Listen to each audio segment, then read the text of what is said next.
Subscribe channel Truth.id dan aktifkan lonceng notifikasi untuk mendapatkan informasi seputar live streaming dan video khotbah terbaru. Posisi tombol subscribe berada di kanan atas channel kami dan jangan lupa nyalakan loncengnya.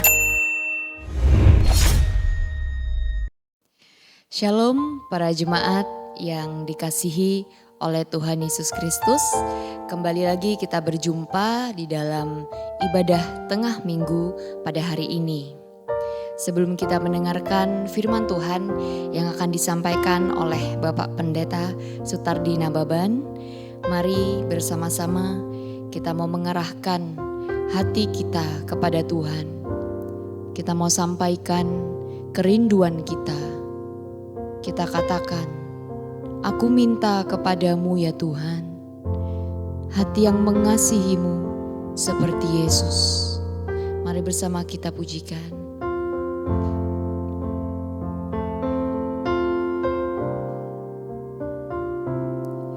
Aku minta kepadamu ya Bapa, hati mengasihimu seperti Yesus. Aku minta kepadamu ya Bapa,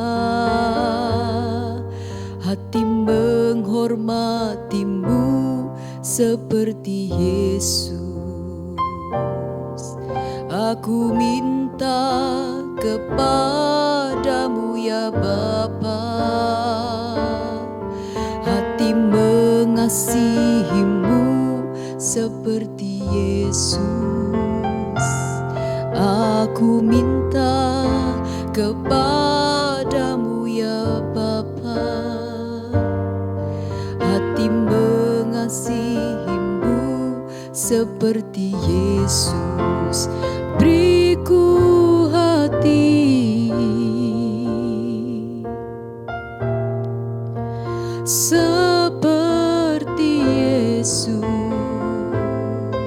yang mengasihimu,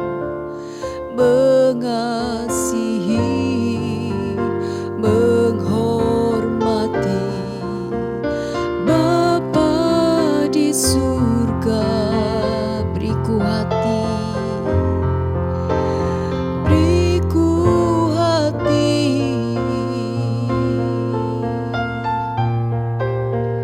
seperti Yesus, taat sampai mati di kayu salibnya. Mari kembali dengan lebih sungguh kita mau katakan kepada Tuhan, aku minta kepadamu ya Bapa, hati yang selalu mengasihimu dan menghormatimu.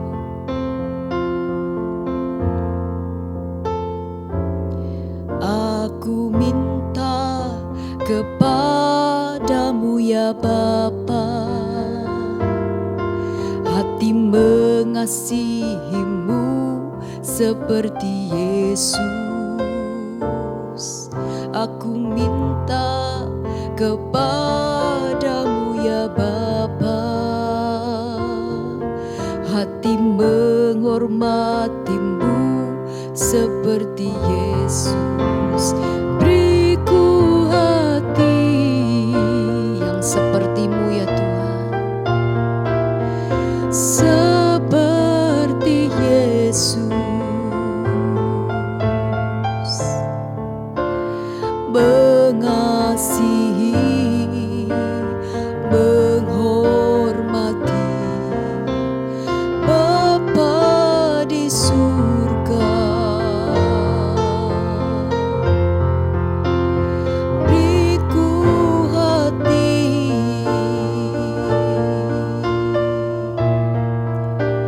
seperti Yesus yang selalu taat sampai mati di kayu salibnya. Dengan lebih sungguh beriku hati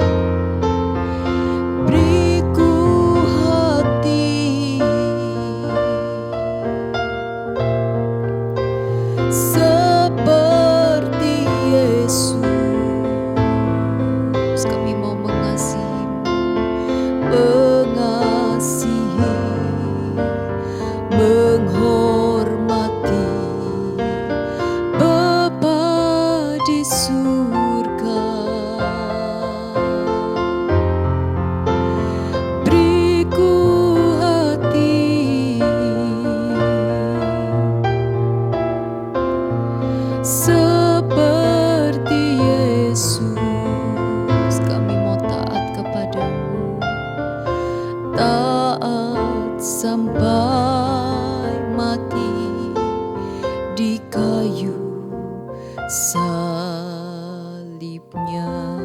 Sebab Engkau yang ciptakan aku ya Tuhan.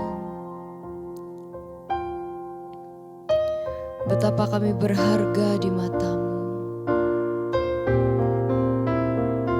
Sungguh kami mengucap syukur. Inilah kami yang rindu untuk memuliakan-Mu. Mari bersama kita pujikan. Engkau ciptakan aku.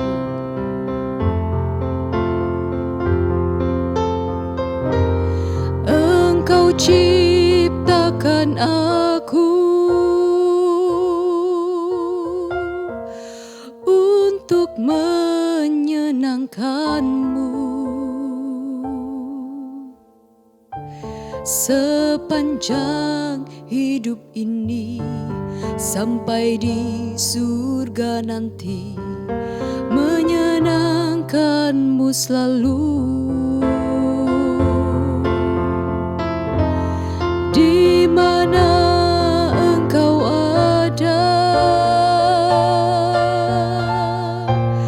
aku rindu berada.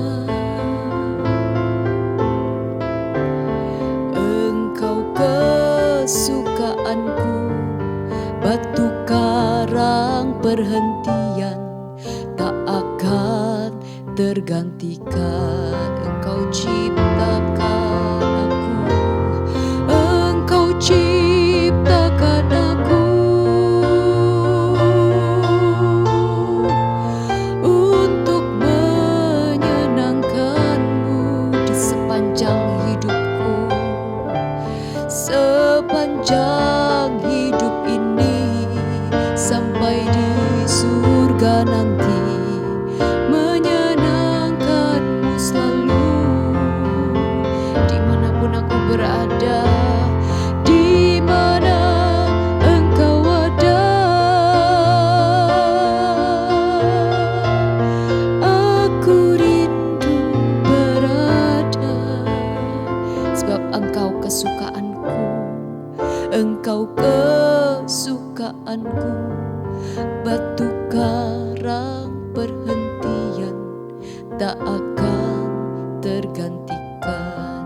Hanya Engkau kesukaanku, Engkau kesukaanku, batu karang perhentian, tak akan tergantikan. Sekali lagi katakan,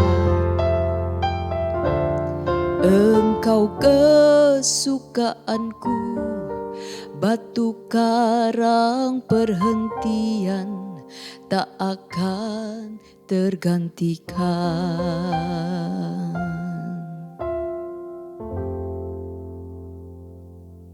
Mari kita berdoa Bapak Ibu.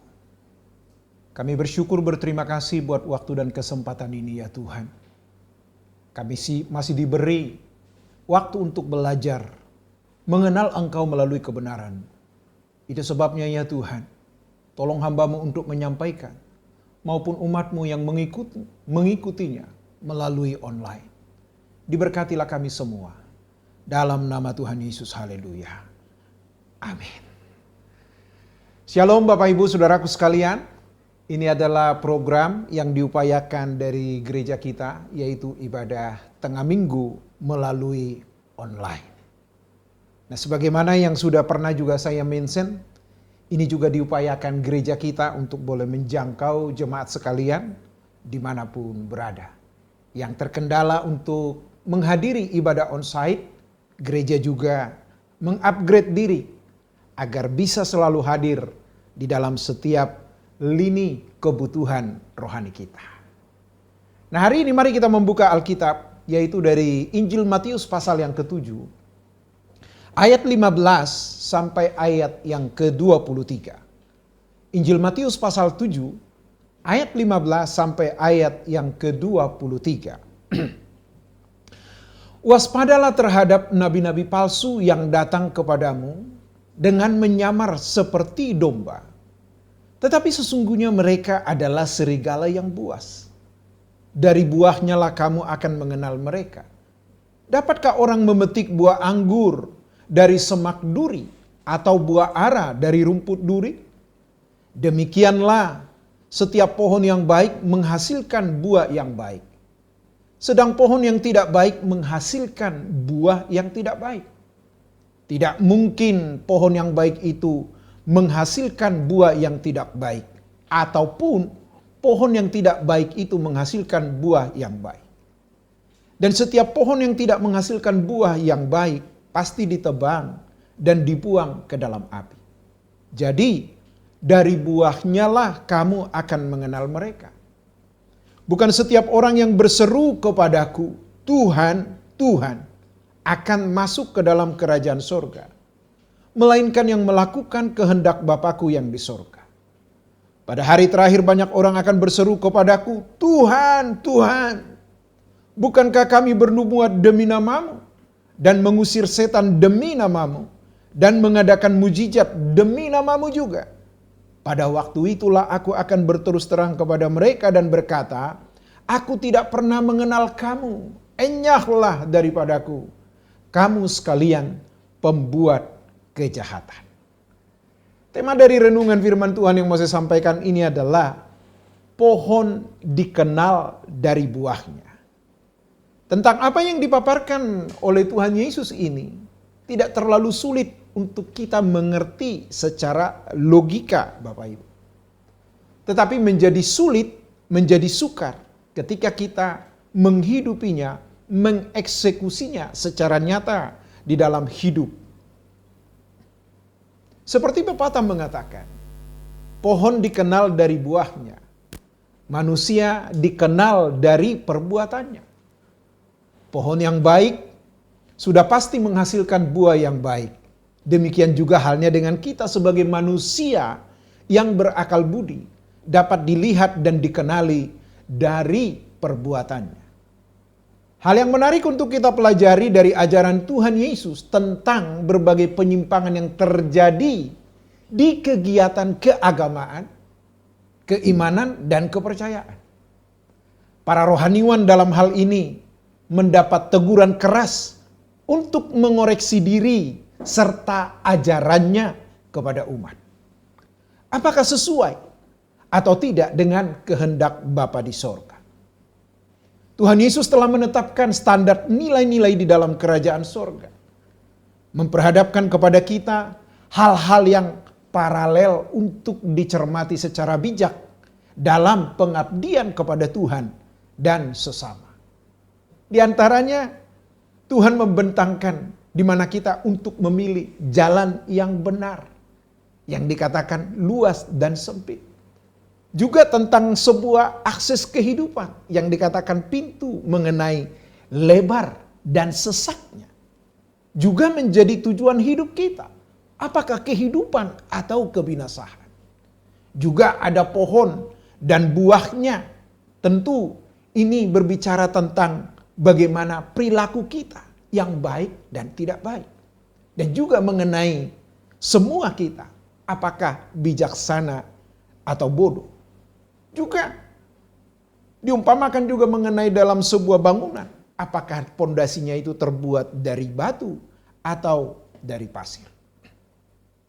Peringatan ini merupakan panggilan buat kita untuk berkomitmen.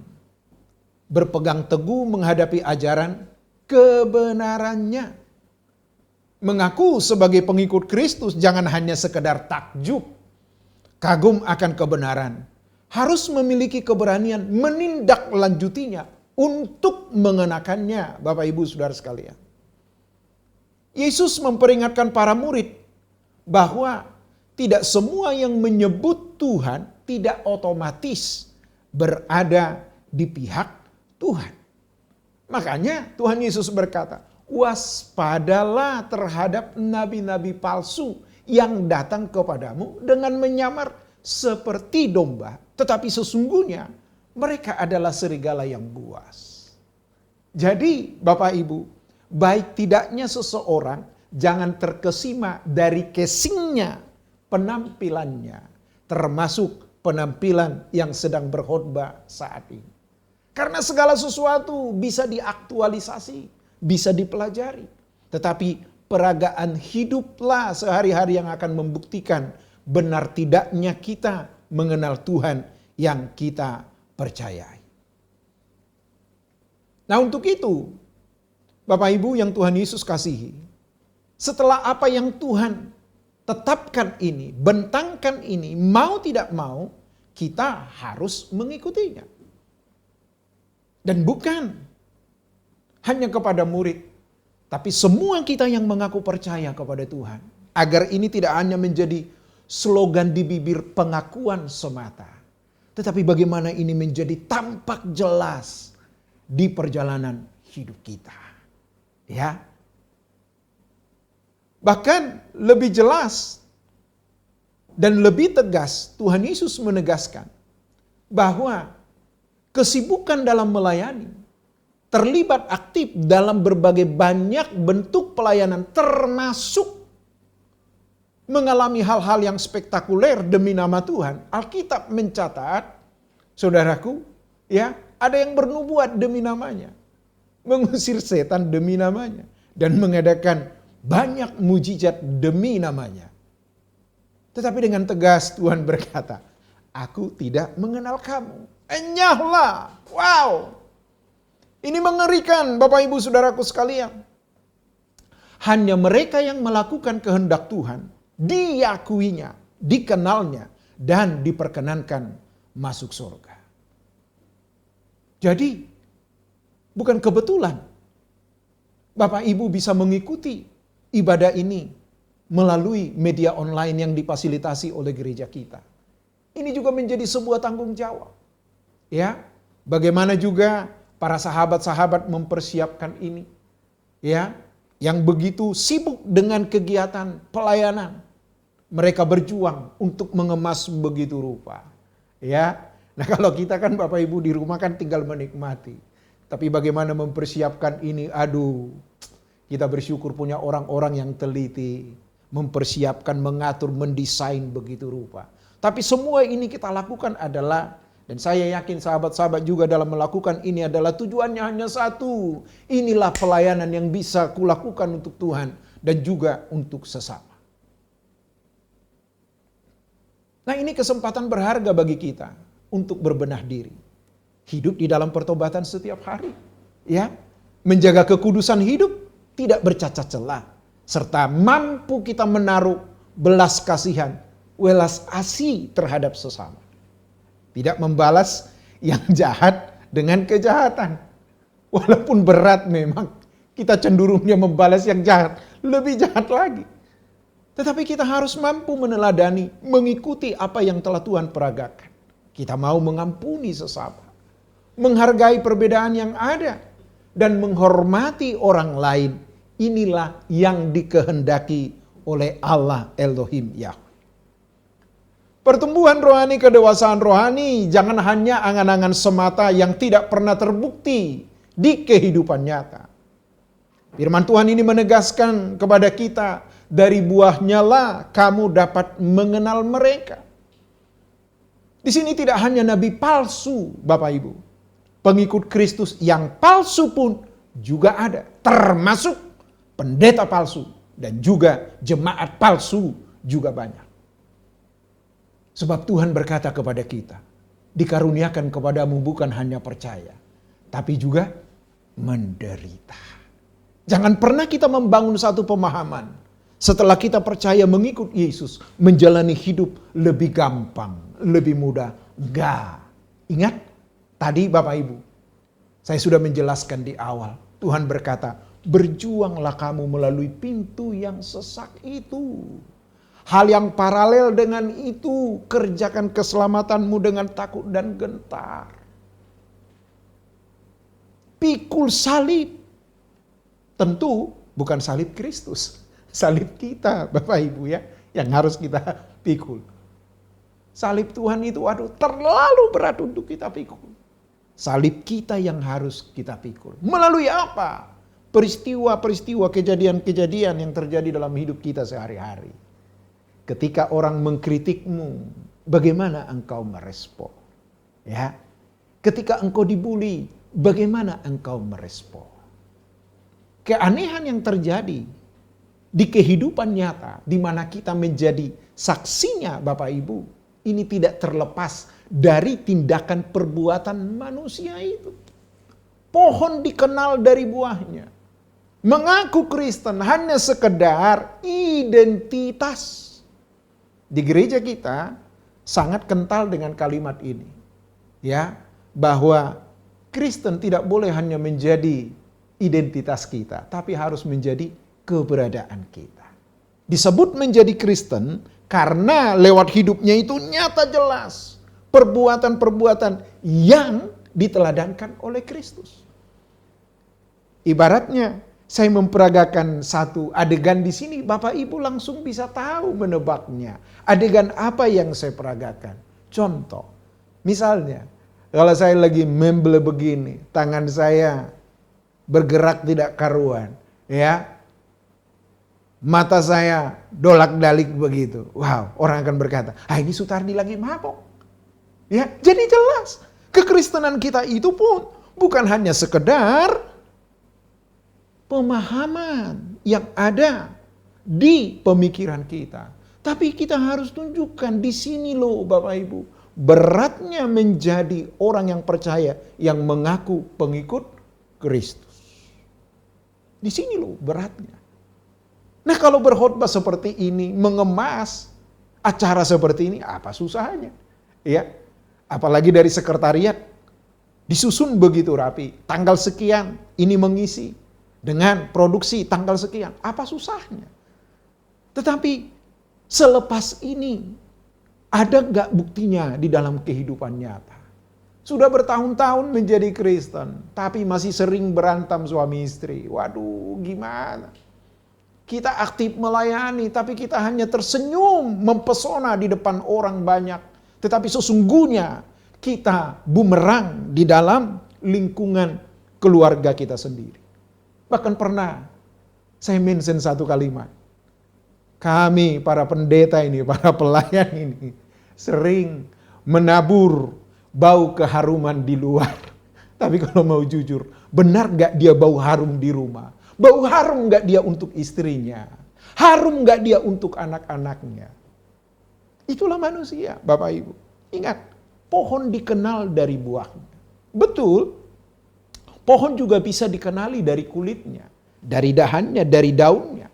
Tetapi hal yang paling esensial mendasar adalah buahnya, itulah yang bisa menerangkan siapa pohon itu sesungguhnya. Nah, kalau saya dan Bapak Ibu mengaku orang percaya, jemaat yang rindu belajar kebenaran, yuk kita hidupi. Ya, yuk kita hidupi. Bahkan jangan terlalu memusingkan apa kata orang. Nah, kalau kita diingatkan orang, ya bersyukurlah. Itu bentuk peringatan, bentuk perhatian yang tulus, saudara-saudara. Ya, karena memang jujur ya harus kita akui, kita lebih senang disanjung, diangkat gitu ya.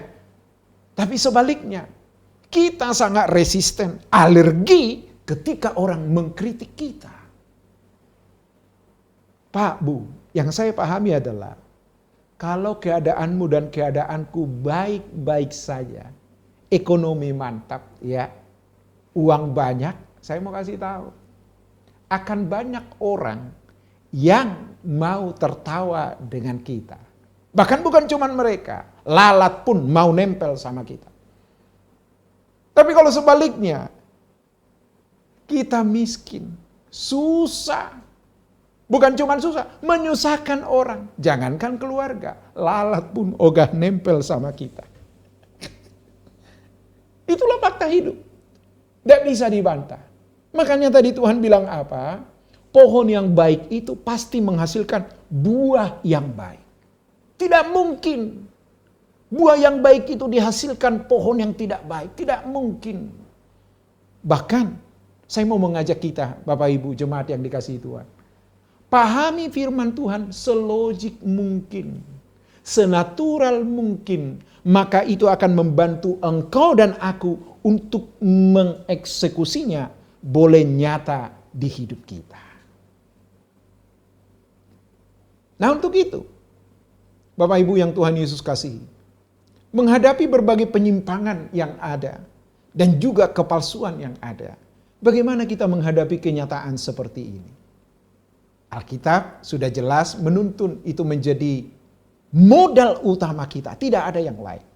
Berarti kita harus berusaha, berjuanglah melalui pintu yang sesat itu.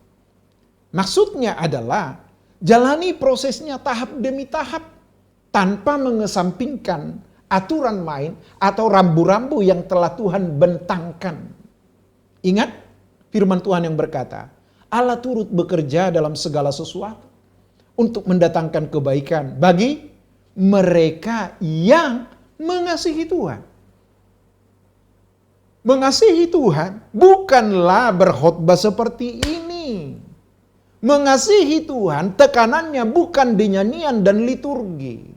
Tetapi mengasihi Tuhan itu adalah akan terverifikasi langsung bagaimana kita memperlakukan sesama. Ya. Apa artinya aktif melayani? Apa artinya kita begitu intens ada di dalam sebuah kegiatan-kegiatan rohani, tapi sama tetangga aja nggak omongan, coba. Ya. Sama menantu aja masih bengis. Sama mertua aja masih kucing-kucingan. Coba saudaraku yang Tuhan Yesus kasih. Kristen macam apa yang kita mau pertontonkan? Ketatlah menjalani prosesnya tanpa mengesampingkan aturan main yang telah dibentangkan oleh Tuhan Yesus. Bagaimanapun susah sulitnya keadaan yang menerpa perjalanan kehidupan ini, ingat, sangat efektif membantu mengkondisikan saya dan saudara untuk mengenali kepalsuan. Sehingga kita sadar, lalu bersedia menanggalkan segala bentuk kepalsuan itu. Bapak Ibu, barang palsu itu dirancang, didesain, dikemas begitu rupa semirip aslinya. Tujuannya apa? Demi menjangkau market yang ada. Itu sebabnya firman Tuhan berkata dalam sebuah perumpamaan di Injil Matius pasal 13 ayat 24 sampai ayat 30. Yaitu lalang di antara gandum. Lalang di antara gandum. Memang hati ini menjadi payah, susah, kehilangan gairah ketika kita mencoba hidup benar, mengikuti, nurut sama Tuhan. Sementara orang yang lain yang kita lihat acuh tak acuh, tidak peduli. Wow, hidupnya mantap-mantap aja. Ini memang menjadi sebuah dilema. Tetapi bukankah Tuhan menjanjikan kepada kita, aku menyertai kamu sampai kesudahan zaman. Ini menarik, saudara-saudaraku yang Tuhan Yesus kasih. Dan lihat perumpamaan lalang di antara gandum. Wow, dibiarkan tumbuh bersama-sama. Kepalsuan dan kebenaran memang kadang sejalan, kadang seiring. Tapi ingat, Tuhan juga berkata, ujilah segala sesuatu. Makanya saya tidak tersinggung ketika saya berkhotbah, Bapak Ibu tidak mengaminkan. Tetapi tolong pertimbangkan setelah nanti, amin, engkau berdoa dan berkata, amin Pak Pendeta. Enggak apa-apa, ya, enggak apa-apa. Daripada lata, amin, amin, apa yang diaminkan, ya kan? Jadi semua harus kita pertimbangkan. Bahkan saya sering bercanda kepada sahabat-sahabat. Weh, kenapa telat? Ya macet begini-begini. Kadang saya ledekin, saya bilang, enggak apa-apa. Biar lambat, yang penting lama. Biar lambat, gimana sih? Nah, saudara-saudaraku yang Tuhan Yesus kasih, kita tidak akan pernah bisa menuntut orang lain seperti yang kita mau. Ya, jadi jelas. Lihat, perhatikan lalang di antara gandum itu. Biarkan bersama-sama. Tetapi ingat, ketika tiba waktunya untuk dituai. Oh, ini menarik penghiburan buat kita. Lalang dikumpulkan untuk dibuang dan dibakar. Tetapi gandum dikumpulkan untuk didaya gunakan. Haleluya. Ya. Jadi jangan mundur. Ketika air mata menghiasi perjalanan kehidupanmu. Yang penting air matamu itu karena bertalian dengan mengikuti kehendak Tuhan. Berbahagialah engkau. Tetapi kalau air matamu itu karena ulahmu, karena kesalahanmu. Cincailah. Ya, berani berbuat, berani bertanggung jawab. Haleluya. Nah, untuk itu Bapak Ibu yang Tuhan Yesus kasihi, ya. Salah satu faktor yang menentukan palsu tidaknya orang yang mengaku percaya, mengaku pengikut Kristus adalah di ketaatannya kepada Bapa. Nyata atau tidak? Jadi ingat, taat enggak, nurut enggak, sebagaimana yang diteladankan oleh Tuhan Yesus. Ya. Sehingga ada satu ayat yang familiar, ya, yang selalu dikumandangkan di tengah-tengah kita. Di Yohanes 4 ayat 34. Makananku ialah melakukan kehendak Dia yang mengutus aku dan menyelesaikan pekerjaannya. Jadi ingat, nyatanya kita ini pengikut Kristus, tekanannya itu, nilainya itu bukan di mukjizat, bukan di nyanyian. Apalah artinya kita menyanyi, ya Tuhan Engkau segalanya, tetapi itu hanya di gereja. Apalah artinya kita berkata, Tuhan hanya Engkau yang kuperlukan, tapi itu hanya di persekutuan doa. Ya, kiranya ini juga boleh mendakwa kita, Bapak Ibu. Jadi ingat, kita melihat faktor yang sangat menentukan palsu tidaknya seseorang mengaku percaya atau pengikut Kristus adalah, ingat, di ketaatannya. Bukan di perkara-perkara ajaib, bukan di mujizat, bukan di nyanyian, bukan di liturgi, dan juga di berbagai kegiatan kerohanian lainnya. Dan pahami Bapak Ibu, iblis pun bisa membuat mujizat. Tetapi ketaatan, ketertundukan kepada Allah, Yesuslah yang dapat melakukannya dengan sempurna. Ini keren, hebat, luar biasa. Nah, apa yang kita pelajari ini, kiranya ini bisa menginspirasi, memotivasi kita, Pak, Bu, saudaraku sekalian, untuk kita teladani, kita perjuangkan sebagai orang percaya mengikut Kristus. Dan lihat, ketika bangsa itu Tuhan tuntun dari tanah perbudakan ke tanah perjanjian, ya, kita melihat itulah yang menjadi bagian sejarah perjalanan pulang orang Yahudi dari Mesir menuju tanah perjanjian. Tuhan mempertontonkan, menunjukkan kehebatannya. Tapi, wow, iblis pun bisa melakukannya. Tetapi lihat, semua itu akan dibiarkan berjalan beriringan. Tetapi ingat, ketika kita setia menghidupi apa yang kita pahami, sebagaimana Alkitab yang sudah kita baca tadi, ini yang akan menjadi filter, ini menjadi tolak ukur barometer yang sesungguhnya. Menghadapi gempuran dunia dengan segala daya tariknya, manusia terjebak dalam kenyamanan yang semu, kehilangan gairah rohaninya. Bahkan para rohaniwan yang tidak menjadi panutan, tidak menjadi contoh buat jemaat, serta maraknya perilaku penyimpangan di masyarakat luas. Allah memperingatkan kita untuk waspada terhadap mereka.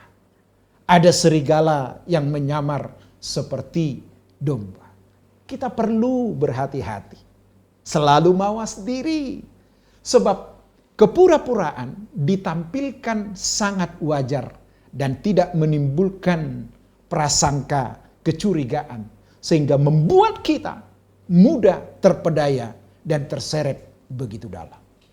Ingat, pencuri datang hanya untuk mencuri dan membunuh dan membinasakan. Tetapi aku datang, kata Tuhan, supaya mereka mempunyai hidup dan mempunyainya dalam segala kelimpahan. Dari buahnya lah kamu mengenalnya. Gambaran mengenai perbandingan ini sangat jelas, Bapak Ibu, yaitu buah yang dapat dengan pasti menunjukkan jenis pohonnya. Tentu kita tidak selalu mampu membedakan jenis pohon dari kulitnya, bentuk batangnya, dan daunnya. Tetapi dari buahnya lah kita mengenalnya. Buah adalah menjadi identitas yang selalu sesuai dengan jenis pohonnya, bukan? Jadi kalau mengaku sebagai anak Tuhan, orang Kristen, tunjukkan buahnya. Sudah mengaku Kristen, tapi nipu terus.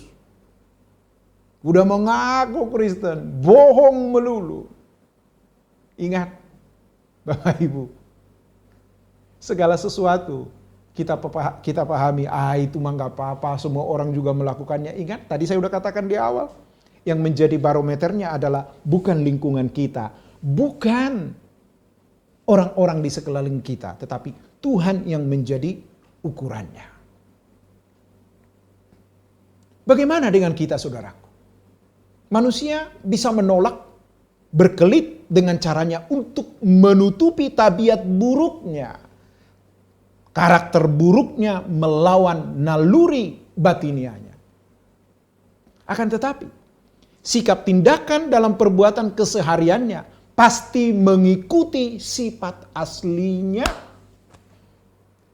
Orang kalau sudah terbiasa nggak jujur di rumah, keluar pun pasti tidak jujur. Ada satu perkataan dalam bahasa Batak bilang begini, somal nado peamna. Apa itu artinya? Dilarang parkir di sini. Bukan, saudara-saudara. Artinya adalah kebiasaan itu yang menjadi kekuatan kita. Itu yang akan menjadi identitas kita. Nah, untuk itu tidak ada yang bisa kita tutupi. Hanya menunggu waktu, pasti terkuak dengan jelas. Sebelum kita dipermalukan saat ini atau nanti, kita harus bertobat setiap waktu.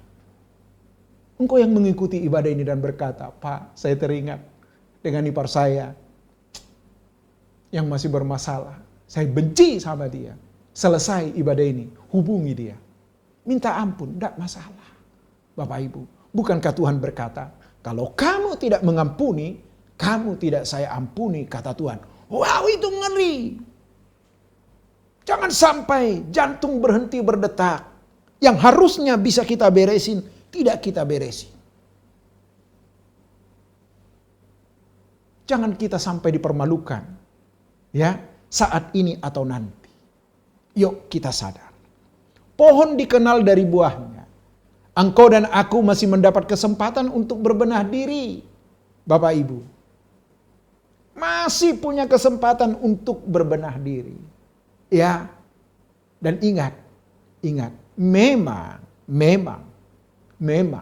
Kelihatannya orang yang hidup sungguh-sungguh kepada Tuhan itu penuh dengan persoalan beban hidup berat. Ya. Bukankah itu juga yang dikatakan oleh Asap? Sia-sia aku mempertahankan hati yang bersih. Tetapi ingat, justru di ketidakmampuanmu dalam mengikuti apa yang Tuhan mau, di situ dia akan menopangnya. Di situ dia akan mendampingi kita melalui Roh Kudusnya. Itu sebabnya, saudaraku yang sekalian, sebelum saya akhiri pemberitaan firman Tuhan saat ini, pohon dikenal dari buah. Engkau dan aku masih Tuhan anugerahkan waktu dan kesempatan. Pergunakan dengan bijaksana. Berbenah dirilah sedini mungkin. Jangan hanya dominan di perkataan, ucapan bibir semata. Tetapi menonjollah, dominanlah di dalam tindakan dan perbuatan yang memberkati, membahagiakan bagi sesama. Wow, ketika ini kita menyadari, kita bersemangat, bergairah untuk selalu berada di pihak Tuhan. Ingat, pohon dikenal dari buahnya. Amin. Sebelum saya tutup dalam doa, Bapak Ibu, jangan lupa follow akun media sosial dari gereja kita GSKI Rehoboth Arta Gading. Ada YouTube channel ya, truth.id, dan juga berbagai media lainnya. Semua itu kita upayakan untuk mengembalakan jemaat yang Tuhan percayakan.